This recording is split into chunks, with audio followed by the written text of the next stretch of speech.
Milestone presenting Vira, truly independent AI homes, 0% no other charges. போரூருக்கே இது புதுசு. at Kattupakkam Porur. பாகிஸ்தானுக்கு உளவு பார்த்ததாக பிரபல யூடியூபர் ஜோதி மல்கோத்ரா மற்றும் இன்னும் ஒரு 5 பேர் கைது செய்யப்பட்டிருக்காங்க. மொத்தமா 6 பேர் வட இந்தியாவில் கைது செய்யப்பட்டிருக்கிறார்கள். இதனுடைய முழு பின்னணி என்ன சார்? இவங்களுடைய வேலை ஏதோ ஒரு விதத்துல உங்களை ரீச் பண்றது. பொம்மலாட்டம் பண்ணியோ, கயிறு மேல நடந்தோ, சர்க்கஸ்ல இருந்தோ, திரைப்படத்துல நடிச்சோ, யூடியூப்ல வந்தோ, அல்லது மனைவி கணவன் வேலைக்காரி வேலைக்காரன்கிற வேஷம் போட்டோ, அல்லது திடீர்னு பெரிய இதுல விளையாட்டுத்துறையில பெரிய ஆளா அவர் ஓடுவாருன்னு வச்சுக்கோங்களேன். அவரை ஓட வைப்பாங்க, ஓட வச்சுட்டு பெரிய ஸ்டார் ஆக்குவாங்க. அவர் ஸ்டார் ஆக்கி உங்க முன்னாடி கொண்டு வந்து நாய்ப்படாத பட செத்தா, நாய் மாதிரி ரோட்ல செத்தா நமக்கு கிடைக்கக்கூடிய மரியாதையை விட 100 மடங்கு அதிகம் அதிகாரம் இந்த மாதிரியான ஹிஸ்டரி ஷீட்டர்ஸ் சொல்லப்படுகின்ற தொடர் குற்றங்களை செய்து கொண்டிருக்கக்கூடிய அவர்களுக்கு கிடைக்குதுங்கிறத நம்ம புரிந்து கொள்வது நல்லது. டிரைவ் நடந்துகிட்டு தான் இருக்கு. யாரெல்லாம் பாகிஸ்தான்ல இருந்து இங்க தங்கி இருக்காங்கிற தகவல் அரசாங்கத்தில இருந்து எல்லா படமும் கேட்கப்பட்டிருக்கும். தமிழ்நாட்டில் கூட நம்ம அரசு எல்லா இடத்துலையும் கேட்டிருக்கும் தகவல் வரும். அந்த தகவலை வைத்து பார்க்கும்போது சிலது அதிர்ச்சியா இருக்கும். இப்போ உதாரணத்துக்கு திடீர்னு ஒருத்தர் முத்து ஐயாவுடைய குடும்பம் திமுக ஆட்சியில பேரரசு குடும்பமாக எடுத்துக்கொள்ளப்படவே இல்லை. எல்லாருக்கும் தெரியும். ஜெயில இருந்து ராத்திரியா தப்பிக்க விடுவாங்க. அவன் போய் ஒரு கொலையை பண்ணிட்டு திருப்பி காலில் ஜெயிலில் உட்காந்துருவான். உங்களால ஒன்றும் பண்ண முடியாது. அவன் ரெக்கார்டு எதுவும் உங்ககிட்ட இருக்காது. அவன் தான் வந்தானாங்கிறதுக்கு எதுவுமே இருக்காது. ஸ்கிரீன்ஷாட் இருந்தா கூட செக்யூரிட்டி கேமரால அவன் படம் அந்த ஜெயில இருந்தா சும்மா கதை பண்ணாதீங்க அப்படின்னு சொல்லிட முடியும். இந்த ஜெயில இருந்து கொண்டு தப்பு பண்ண வச்சு திருப்பி அனுப்புற வேலையை அகதிகள்ங்கிற பேர்ல பங்களாதேஷ்ல இருந்தும், ஸ்ரீலங்கால இருந்தும், பாகிஸ்தான்ல இருந்தும் தொடர்ந்து நாம செய்து கொண்டு வர்றோம். சுகமா இருக்கலாம். 6 பேர் இவங்க எல்லாருமே இந்துக்களா தான் இருந்திருக்காங்க. அது மட்டும் இல்லாம தகவல்கள் பாகிஸ்தான் அரசுக்கு சொல்லியிருக்காங்க. ஏன் ரா அமைப்பு நான் வரை கண்டுபிடிக்காம விட்டுருச்சு? எந்த ஒரு இந்தியாவிலே மிகப்பெரிய ஒரு அமைப்பு ரா, அது உங்களுக்கு தெரியும். நீ 26 பேரை கொன்ன உடனே நான் 13 நாள் கேப் கொடுத்துட்டு இந்த 9 இடத்த நான் தாக்குறேன். 1 வருஷம் முன்னாடியே நான் தாக்கியிருக்கலாம், 2 வருஷம் முன்னாடியே நான் தாக்கியிருக்கலாம். அப்ப செய்திருந்தா அது குற்றச்செயல், இப்ப செய்திருந்தா பதிலடி.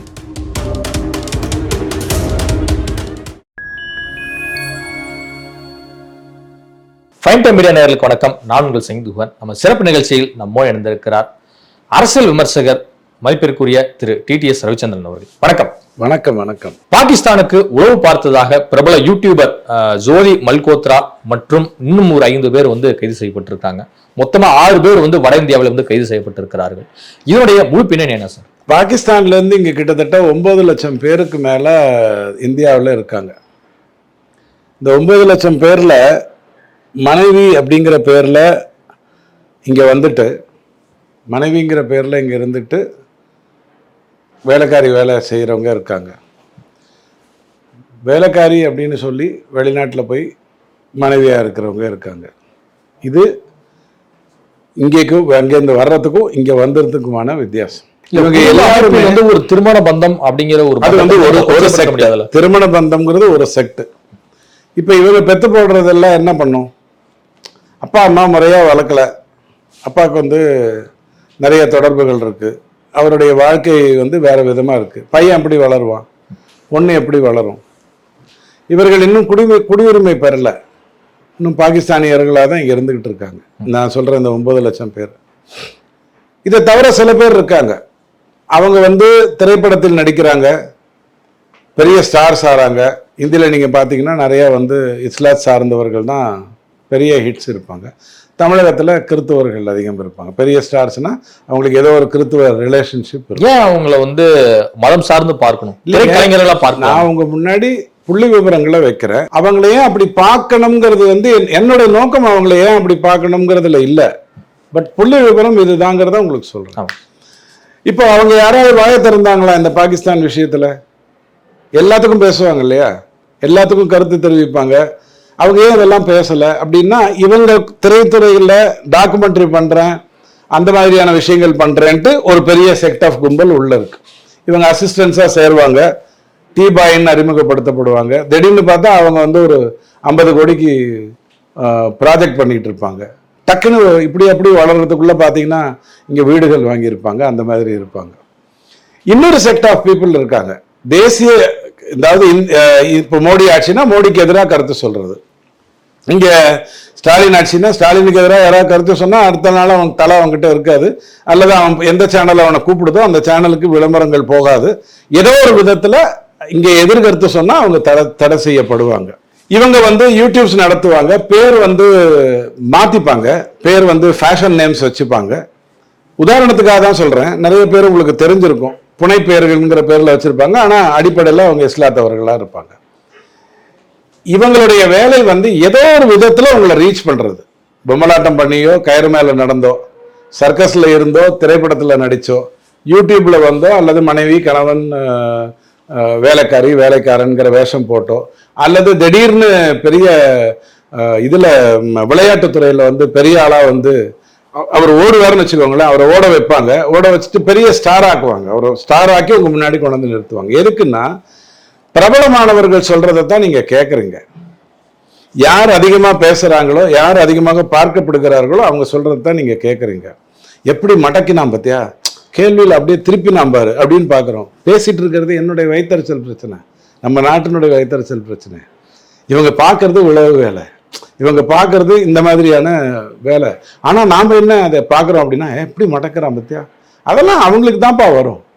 இந்த மாதிரியான ஒரு விஷயத்துக்குள்ள நம்ம இருக்கோம். அதனாலதான் உங்களுக்கு சில செய்திகள் அதிர்ச்சியா இருக்கு. எனக்கு இந்த 6 பேர் ஏன் ஒரு பெரிய பிரச்சனையா தெரியல அப்படின்னு சொன்னா, எனக்கு நல்லா தெரியும் எத்தனை பேர் இதுல ஊடுருவி இருக்காங்க, என்ன மாதிரியான புனைப்பெயர்கள் இருக்காங்க, என்னென்ன செக்மெண்ட்ஸ்ல இருக்காங்க. இப்போ ஒரு நடிகை வந்து ஒரு குறிப்பிட்ட மதத்தை சார்ந்தவராக இருப்பாங்க, அவங்க பெரிய அளவுல திடீர்னு ஹிட் ஆவாங்க, பெரிய ஹிட் ஆவாங்க. அவங்க வெளிநாட்டுகளுக்கு போவாங்க, கூட 4 பேரை கூப்பிட்டு போவாங்க, வர்றது 2 பேரா வருவாங்க. இங்கிருந்து ஆள் அனுப்புறதுக்கான வேலை மட்டும்தான் அவங்களோடது. நாம இந்த திரைப்படங்கள் எல்லாம் பார்த்திருப்போம். விக்ரம் படத்துல நீங்க நான் சொல்றது ஆரம்பத்துல 83 வந்த அந்த விக்ரம் படத்துல பாத்தீங்கன்னா, அவர் ஒரு வீடு வச்சிருப்பாரு. அந்த வீடு ரொம்ப மயிலாப்பூர்ல ரொம்ப சாதாரண வீடா இருக்கும். அவர் மாட்டுக்கு வருவாரு போவாரு, உள்ள பார்த்தா ஏகப்பட்ட வேலைகள் இருக்கும். அப்படிங்கிறதெல்லாம் இன்னைக்கு நேற்றுக்கு இல்லை, ரொம்ப வருடங்களாக நடந்திருக்கு. அதுக்கு காரணம் இந்தியாவை காங்கிரஸ் கிட்டத்தட்ட 50-55 வருடங்கள் ஆண்டது. எதை பத்தியும் கவலைப்படாம, எந்த வளர்ச்சியை பற்றியும் கவலைப்படாமல், எந்த வீக்கத்தை பற்றியும் கவலைப்படாமல் இருந்ததுதான் அதனுடைய மைய காரணங்களாக இருந்துட்டு இருந்தது. உதாரணத்துக்கு இந்திரா காந்தி அம்மா 81 சொல்றாங்க, பங்களாதேஷ்ல இருந்து கிட்டத்தட்ட 2 கோடி பேர் இங்க வந்திருக்காங்க, அவங்கள திருப்பி அனுப்புவதற்கு என்ன வழியோ அதை நான் பார்த்துட்டு இருக்கேன். எப்ப சொல்றாங்க? 81. அதற்கு பிறகு அவங்க எத்தனை பேரா இன்னைக்கு ஆயிருக்கலாம்? 5 கோடி ஆயிருக்கலாம். ஜார்க்கண்ட்ல இருக்காங்க. ஒரு குறிப்பிட்ட இப்ப நடந்திருக்குது ஜார்க்கண்ட்ல, ஒரு ரேபிஸ்ட் அவன் செத்து போயிட்டான். ராகுல் காந்தி 1 லட்சம் ரூபாய் கொடுக்குறாரு, சோரன் 1 லட்சம் ரூபாய் கொடுக்குறாரு, அந்த சித்திக்கு கம்யூனிட்டி வந்து 51,000 கொடுக்குது, மாநில அரசு 4 லட்சம் கொடுக்குது அவன் செத்ததுக்கு. அவன் ஒரு ரேபிஸ்ட். நானும் நீங்களும் நடக்க வேண்டாம், நானும் நீங்களும் இங்க ஒரு ரோட்ல அடிபட்டு செத்தோம்னா 1 லட்சம் ரூபாய் கூட நமக்கு கிடைக்காது. அதை விட நம்ம இன்சூரன்ஸ் போட்டிருந்தோம்னு வச்சுக்கோங்க, அதை வந்து முதல்வர் வந்து நமக்கு வாங்கி கொடுப்பார். நாம கட்டின இன்சூரன்ஸை நமக்கு வாங்கி கொடுப்பார். நாய்ப்படாத பாடா செத்தா, நாய் மாதிரி ரோட்ல செத்தா நமக்கு கிடைக்கக்கூடிய மரியாதையை விட 100 மடங்கு அதிகம் அதிகாரம் இந்த மாதிரியான ஹிஸ்டரி ஷீட்டர்ஸ் சொல்லப்படுகின்ற தொடர் குற்றங்களை செய்து கொண்டிருக்கக்கூடிய அவர்களுக்கு கிடைக்குதுங்கிறத நம்ம புரிந்து கொள்வது நல்லது. சரி, இதை புரிஞ்சுக்கிட்டு நீங்க என்ன பண்ண போறீங்க? ஒருத்தர் வராரு, ஹிந்து பேரை வச்சுக்கிட்டு தான் அவர் மீட்டிங் யூடியூப்ல நடத்துறாரு, பெரிய ஃபாலோவர்ஸ் வராங்க. நீங்க சொல்ற இந்த 6 பேரை பத்தி மட்டும் நான் இங்க பேசிட்டு இருக்கல, நான் சொல்ற 9 லட்சம் பேரை பத்தி நான் பேசிட்டு இருக்கேன். அடிப்படையில அவங்க வந்து புனைப்பெயர்கள்ல வருவாங்க, அற்புதமா பேசுவாங்க. மோடியை எதிர்த்து நீங்க ஒரு கருத்து சொல்றீங்கன்னு வச்சுக்கோங்களேன், 140 கோடியில 90 கோடி ஓட்டு போட்டிருக்கணும், 60 கோடி பேர் ஓட்டு போட்டிருக்காங்க. கண்டிப்பா இந்த 25 கோடி சார்ந்தவர்கள் அதை பார்க்கத்தானே செய்வாங்க, அதுல ஒன்றும் மாற்று கருத்து இல்லையே. அவனுக்கு ஒரு ஃபாலோவர் வரும். மிகப்பெரிய பாரம்பரியம் மிக்க மவுண்ட் ரோடு பத்திரிகை அதனுடைய ஆசிரியர் டைரக்டர் அவர் சொல்றாரு, அவருடைய யூடியூப்ல இருக்கக்கூடிய ஒரு 4 பேரை சொல்றாரு. சொல்லிட்டு ஒரு ஃபாரினருக்கு இன்டர்வியூ கொடுத்தாரு இப்பதான் ஒரு மாசம் முன்னாடி. அதுல பெருமையா சொல்றாரு, அவங்களுக்கு நல்ல ஃபாலோவர்ஷிப் இருக்குங்கிறார். என்ன பெருமைன்னு எனக்கு தெரியல. நீங்க திரும்ப திரும்ப அந்த கலைத்துறைங்கிற அந்த போர்வையில அந்த ஜிகினா வேலையை காட்டிட்டு உள்ளுக்குள்ள வேலை செய்யறது எல்லாமே வெவ்வேறு விதமா தான் இருக்கும். என்னால குறிப்பிட்டா சொல்ல முடியும். தமிழ்நாட்டில் வந்து 2001 இருந்து ஒரு தொலைக்காட்சி ரொம்ப கீழ் லெவல்ல இருந்து பெரிய லெவல்ல வந்து மிகப்பெரிய தொலைக்காட்சியால் வாங்கப்பட்டு அதுல கேரள கிறிஸ்துவ நண்பர்கள் மட்டுமே உள்ள பயணித்து அவங்க தான் பயணிப்பாங்க. இன்னைக்கு அந்த சேனல் விற்கப்பட்டாச்சு. விற்கப்பட்ட உடனே அந்த சேனலை முடிச்சுட்டு அந்த கிறிஸ்தவ கேரள நண்பர்கள் வெளில போயிட்டாங்க. இது உங்க முன்னாடி நடந்துட்டு இருக்கிற ஒரு விஷயம். இது தப்பா எனக்கு தெரியல. சட்டத்துக்கு எதிராக இதுல போய் பேச முடியுமா? சார், கேரள கிறிஸ்தவர் கோர்ட் நீங்க சொன்ன மாதிரி தான் சொல்லுவாங்க. ஏங்க மதம்லாம் பார்த்துட்டு இருக்கீங்க, மேட்டருக்கு வாங்க, அவ்வளவுதாங்க சொல்லுவாங்க. பட் நான் இதை எப்படி சொல்றது? இந்த நெட்வொர்க் எப்படி சொல்றது? யாரை வளர்த்தார்கள்னு எப்படி சொல்றது? அவர்களுடைய நோக்கம் என்ன? சாதாரணமா ஒரு ரியாலிட்டி ஷோ சார். ரியாலிட்டி ஷோல நீட்டுனால செத்து போனதுக்கு ஒவ்வொரு ரியாலிட்டி ஷோலையும் ஒரு டிராமா போடுறான், உங்க முன்னாடி போடுறான். 1,50,000 பேர் நீட்டுக்கு எழுதுறாங்க. அதே ரியாலிட்டி ஷோல ஸ்ரீலங்கால குண்டு போட்டு கொண்டுட்டாங்க. மெரினால நானா உண்ணாவிரதம் இருந்தேன், அவங்க செத்து போகும்போது போடுவாங்க. விவசாயி எவ்வளவு கஷ்டப்படுறாரு ரியாலிட்டி ஷோல. நோக்கம் என்ன? உங்களை ஏதோ ஒரு விதத்துல பாய்ஸ் பண்றது, உங்களுக்கு ஏதோ ஒரு விதத்துல விஷ ஜந்துக்களை திணிக்கிறது. நம்ம முதல்வரே சொல்றாரு, மத்திய அரசு பணம் கொடுக்கறதுல வஞ்சிக்கிறது, தண்டிக்கிறது. எல்லாமே இந்திய தேசத்தை வெறுக்கணும், இந்தியாவுக்கு எதிரான கருத்துக்களை கொண்டு வரணும். உங்களை அப்படியே இந்த பாத்திரத்துல தண்ணியில போட்ட தவளை மாதிரி வச்சுட்டு நல்லா குளிருதுன்னு இருப்பீங்க. கீழே அடுப்பு பத்த வச்சிருப்பான், 2 மணி நேரம் கழிச்சு தான் அந்த சூடு உங்களுக்கு தெரியும். இப்ப நம்ம அடுத்த 2 வருடத்துக்குள்ள இதெல்லாம் தெரிஞ்சுக்க போறோமா, இல்ல 30 வருடம் கழிச்சு தான் இந்த சூடெல்லாம் நமக்கு தெரிய போகுதா எனக்கு தெரியல. ஆனா இந்த பெரிய நெட்வொர்க் பாகிஸ்தானுக்கு உளவு பார்த்த அது எப்படி போலீஸ்ல மாட்டினாங்க, அதனுடைய விவரம். அதாவதுங்க, நம்ம ஒரு டிரைவுக்குள்ள போறோம், இங்க இருந்து இருக்கிறவங்க எல்லாம் வெளில கிளம்பணும்னு சொல்றோம், இவ்வளவு நாள் டைம் கொடுக்குறோம். உடனே இவங்க என்ன பண்றாங்க, மருத்துவத்துக்காக வந்திருக்கிறேன், நான் அப்படியே போக வேண்டுமா, நான் சாக வேண்டும் என்று மோடி விரும்புகிறாரா அப்படின்லாம் டயலாக் பேசுவாங்க. இல்லைங்க, நீங்க சாகணும்லாம் நினைக்கல, கொஞ்சம் பழச்சிக்கிட்டே போங்க, எங்களை சாகடிக்காதீங்க அப்படின்ட்டு கொஞ்சம் விட்டு வைப்போம், ரிலாக்ஸ்டா இருப்போம். டிரைவ் நடந்துகிட்டு தான் இருக்கு. யாரெல்லாம் பாகிஸ்தான்ல இருந்து இங்க தங்கி இருக்காங்கிற தகவல் அரசாங்கத்தில இருந்து எல்லா படமும் கேட்கப்பட்டிருக்கும். தமிழ்நாட்டில் கூட நம்ம அரசு எல்லா இடத்துலையும் கேட்டிருக்கோம், தகவல் வரும். அந்த தகவலை வைத்து பார்க்கும்போது சிலது அதிர்ச்சியா இருக்கும். இப்போ உதாரணத்துக்கு திடீர்னு ஒருத்தர் மூகாமுத்து ஐயாவுடைய குடும்பம் திமுக ஆட்சியில பேரரசு குடும்பமாக எடுத்துக்கொள்ளப்படவே இல்லை. எல்லாருக்கும் தெரியும், பேரரசர் குடும்பத்தை சார்ந்தவர் தான். ஆனா அவர் கண்டுக்கவே இல்லை. ஏன்னா அவருடைய வாழ்க்கை பாதையில நிறைய டீவியேஷன் இருந்தது. நல்ல மனுஷன். இப்ப திடீர்னு அவர் குடும்பத்துக்கு ஒரு மாப்பிள்ளை வராரு 450 கோடிக்கு உங்ககிட்ட பண்றாரு. எல்லாமே எதுல நடக்குதுன்னு கேட்டா, இந்த மாம மச்சான் உறவுங்கிறது ஒரு குறிப்பிட்ட மதத்தை, அதாவது குற்றவாளியை மதம் சார்ந்து பார்ப்பதும் தப்பு, பாதிக்கப்பட்டவனை மதம் சார்ந்து பார்ப்பதும் தப்பு. குற்றவாளி மதம் சார்ந்தவனா இருந்தா, அந்த மதமா இருந்தா உடனே காப்பாற்ற நினைக்கிறதும், பாதிக்கப்பட்டவன் ஒரு குறிப்பிட்ட மதத்தை சார்ந்தவனாக இருந்தா அவனை காப்பாற்ற நினைப்பதும் இது முட்டாள்தனம். நீங்க எது பண்றதாக இருந்தாலும் தப்பு பண்ணதாரு ரைட் பண்ணதாருங்கிறதோட பேசணும். இவர்களை ட்ராப் பண்றதுக்கு ரொம்ப ஈஸியா வந்துருது. இப்போ நீங்க இருக்கீங்க, நீங்க மாட்டுக்கு வர்றீங்க போறீங்க, நீங்க யாருன்னு கூட எனக்கு தெரியாது. ஆனா எனக்கு ஒரு சின்ன சந்தேகம் மட்டும் இருக்கு. உங்களுடைய லைஃப் ஸ்டைலை பார்க்கும்போது எனக்கு ஒரு சந்தேகம் வருது. என்கிட்ட வேற ஒரு காரணத்துக்காக விசாரணைக்கு வர்றாங்க. நீங்க என்ன என்கிட்ட வந்திருக்க, அந்த ஜாலியா சுத்திட்டு இருக்கான்னு நான் சொன்னா உங்ககிட்ட லீடு வரும், லீடுல இருந்து உங்களை தூக்கிட்டு போவாங்க. இதை தவிர நீங்கள் ஓப்பனாக செய்து கொண்டிருக்கிற விஷயங்கள் என்ன? யூடியூப்ல என்ன பண்றீங்க, அல்லது சினிமால என்ன பண்றீங்க, அல்லது வேற விதமாக இலக்கியங்கள்ல என்ன பண்றீங்க? இந்த மாதிரி ரியாலிட்டி ஷோக்குள்ள ஸ்கிரிப்ட் ரைட்டர்ங்கிற பேர்ல உள்ள புந்து நீங்க என்னென்ன வேலைகளை செஞ்சுட்டு இருக்கீங்க, இது எல்லாமே ஹிஸ்டரி ஷீட்ல வரும். அப்பதான் உங்களை ட்ராப் பண்ணுவாங்க. உங்க இடத்துக்கு ஆட்டோமேட்டிக்கா உங்ககிட்ட சில லட்சங்கள் இருக்கும், சில டேப்ஸ் இருக்கும், சில சிம் கார்ட்ஸ் இருக்கும். நீங்க எப்படி ஒரு சிம் கார்டை வச்சுட்டு ரேஷன் கார்டை கொண்டு போய் கொடுத்து பேரை வாங்கிட்டு அதுல செயல்படுவீங்க? கண்டிப்பா உங்ககிட்ட 100 விதமா இருக்கும். இதெல்லாம் கோர்ட்டுக்கு போகணும், நிரூபிக்கணும், உங்களை இங்க இருந்து நாடு கடத்தணும். எத்தனை பேரை நாடு கடத்தணும்? 9 லட்சம் பேரை நாடு கடத்தணும். பாகிஸ்தான்ல இருக்கிறதே 25 கோடி பேரு. இங்க இருந்து யாரையாவது அனுப்பிச்சிங்கன்னா அந்த நாட்டு பிரதம மந்திரி, ஐயா எங்களுக்கு இருக்கவங்களே 80% சோத்த போடாம நாங்க ஏழையா வச்சிருக்கிறோம், நீ வேற எத்தையும் அனுப்பிச்சு வச்சு எங்களுக்கு பண்ணிடாத, அவன் ஏற்கனவே துரோகம் பண்றவன், நான் அவனை உள்ள கூட்டு வந்துட்டா சிக்கல் ஆயிடும்னு சொல்லிட்டு தடுத்துருவாங்க. நாம தான் என்ன பண்ணுவோம், பங்களாதேஷ்ல இருந்து வரட்டும், பாகிஸ்தான்ல இருந்து வரட்டும், ஸ்ரீலங்கால இருந்து வரட்டும், எல்லாரும் வந்துட்டு இங்க இருக்கட்டும், என்ன எவன் அப்ப விட்டு சொத்து அப்படின்ட்டு நாம தான் டீல் பண்ணுவோம். ஸோ இந்த என்டையர் ட்ராப்ல எனக்கு இதுக்கு பின்னாடி இருக்கக்கூடிய டெக்னிக்கல் ஆஸ்பெக்ட்ஸ் தேவையில்லை. இது புறையோண்டுக்கு இருக்கு, ரொம்ப நாளா இருந்துகிட்டு இருக்கு. ஏறத்தாழ ராகுல் காந்தி ஐயா, அதாவது இந்திரா காந்தி அம்மா சுடப்பட்டதற்கு பிறகு மிக மோசமான வளர்ச்சியோட இது நடந்துகிட்டு இருக்கு. இப்பதான் 11 வருஷமா நாம ஒரு ஆட்சியில ஸ்டெபிலைஸ்டா இருக்கோம், நாடு பூரா பல மாநிலங்கள்ல இருக்கோம். அதனால நம்ம சொல்றத கேட்டு பிடித்து கொடுப்பதற்கு ஆட்கள் இருக்காங்க, இல்லைன்னா இதுவும் நடந்திருக்காது. அடுத்த 10 வருடம் கண்டிப்பா பிஜேபி ஆட்சி இருக்கணும்னு சொல்றதுக்கு பின்னாடி இருக்கிற நோக்கமும் இதுதான். ஒரு வரியில சொல்லி முடிச்சிடுறேன். பார்த்துருப்பீங்க பல படத்துல, ஜெயில இருந்து ராத்திரியோட ராத்திரியா தப்பிக்க விடுவாங்க. அவன் போய் ஒரு கொலையை பண்ணிட்டு திருப்பி காலில் வந்து ஜெயிலில் உட்காந்துருவான். உங்களால ஒன்றும் பண்ண முடியாது. அவன் ரெக்கார்டு எதுவும் உங்ககிட்ட இருக்காது. அவன் தான் வந்தானாங்கிறதுக்கு எதுவுமே இருக்காது. ஸ்கிரீன்ஷாட் இருந்தா கூட செக்யூரிட்டி கேமரால அவன் படம் அந்த ஜெயில இருந்தா சும்மா கதை பண்ணாதீங்க அப்படின்னு சொல்லிட முடியும். இந்த ஜெயில இருந்து கொண்டு வந்து தப்பு பண்ண வச்சு திருப்பி அனுப்புற வேலையை அகதிகள்ங்கிற பேர்ல பங்களாதேஷ்ல இருந்தும் ஸ்ரீலங்கால இருந்தும் பாகிஸ்தான்ல இருந்தும் தொடர்ந்து நாம செய்து கொண்டு வர்றோம். மாநிலத்துக்கிட்ட தான் சட்ட ஒழுங்கு இருக்கு. மத்திய அரசால வந்து பொருளாதார ரீதியா நலிவடைந்து தங்களுடைய குடும்பங்கள் எல்லாத்தையுமே இழந்து ஒரு பிழைப்புக்காக ஒரு பொருளாதாரத்தை தேடி இன்னொரு நாட்டுக்கு வர்றவங்க வந்து ரெஃப்யூஜா வந்து ஐநாவே அங்கீகரிச்சிருக்கு. அவங்களுக்கான ஒரு உணவு, உடுக்க உடை, இருக்க இருப்பிடம் வந்து கொடுத்து அந்த நாட்டுல ஏதாவது ஒரு சின்ன ஒரு வேலை ஏற்படுத்தி கொடுங்க அப்படிங்கறத ஐநாவுடைய சட்டத்திட்டமா வந்து இருக்கு. அதுதான் உலகில் உள்ள எல்லா நாடுகளையும் வந்து ஃபாலோ பண்ணிட்டு வர்றாங்க. ஆனா நீங்க அகதிகளை பத்தி இவ்வளவு மோசமான ஒரு கருத்தை உண்மை. சைனால எத்தனை பேர் சார் இருக்காங்க?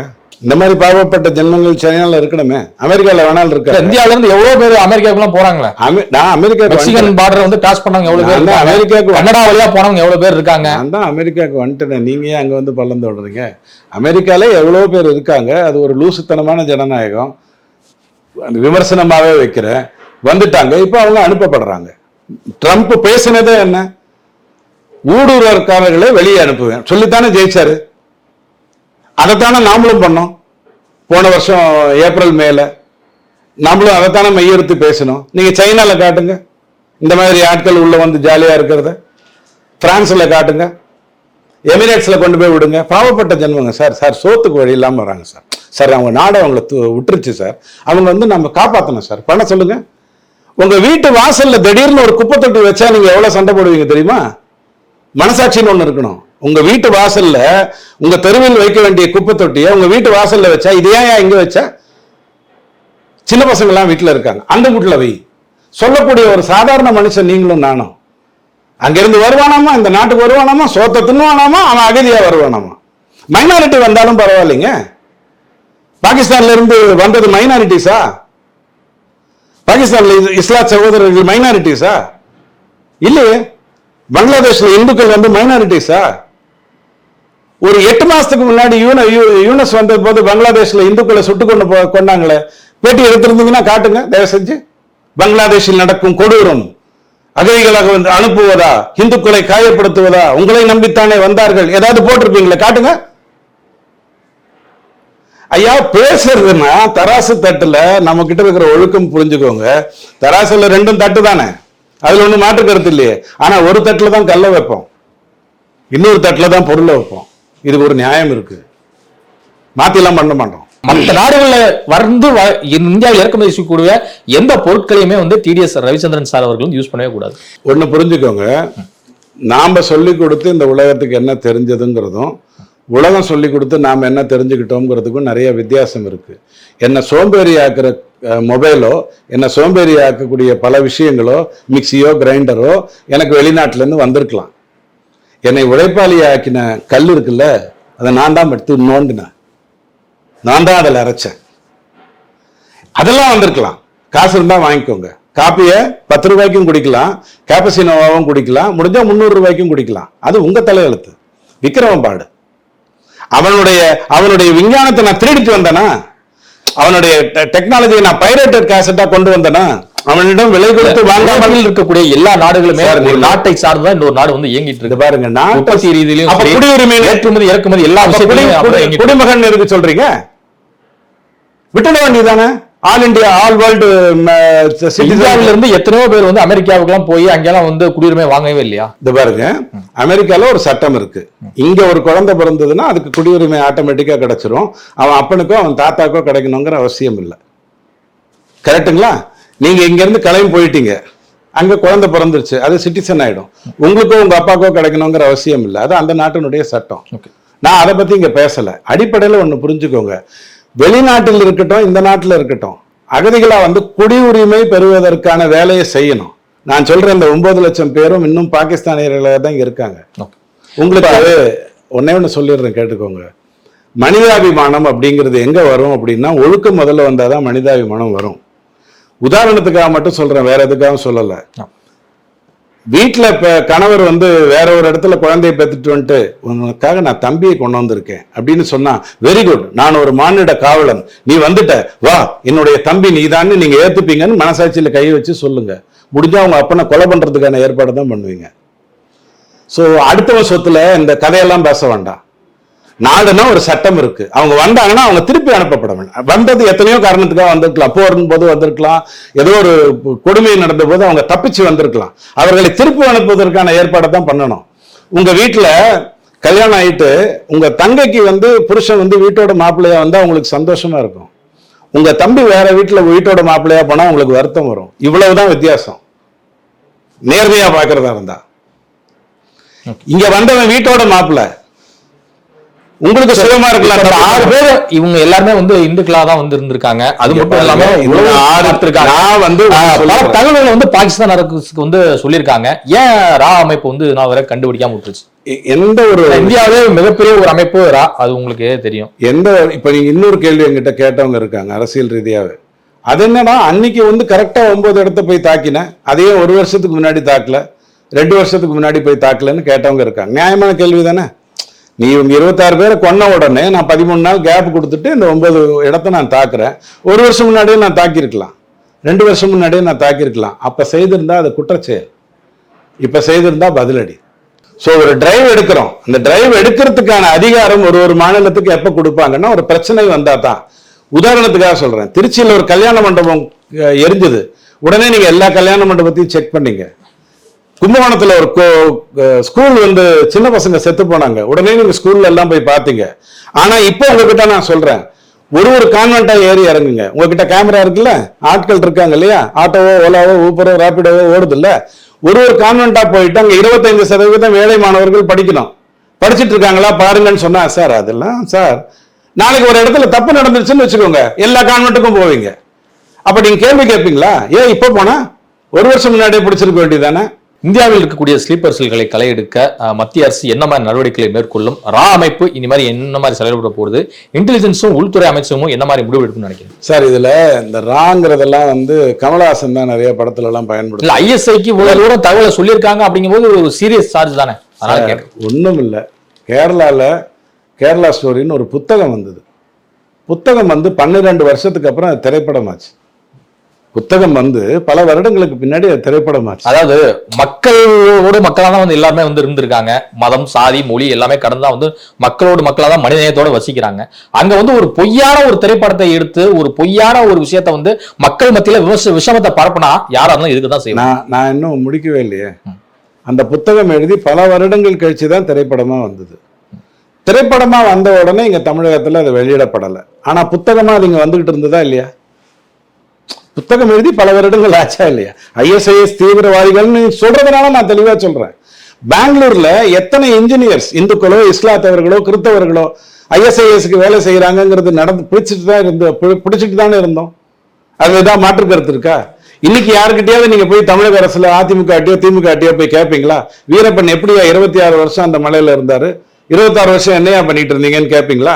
ஆனா இப்ப போய் என்ன கேட்பீங்க? அதிமுக ஜெயலலிதா அம்மா மோர்ல விஷம் வச்சு கொண்டுட்டாங்கன்னு வேணா கேட்பீங்க. அப்படிதான் கேட்பீங்க.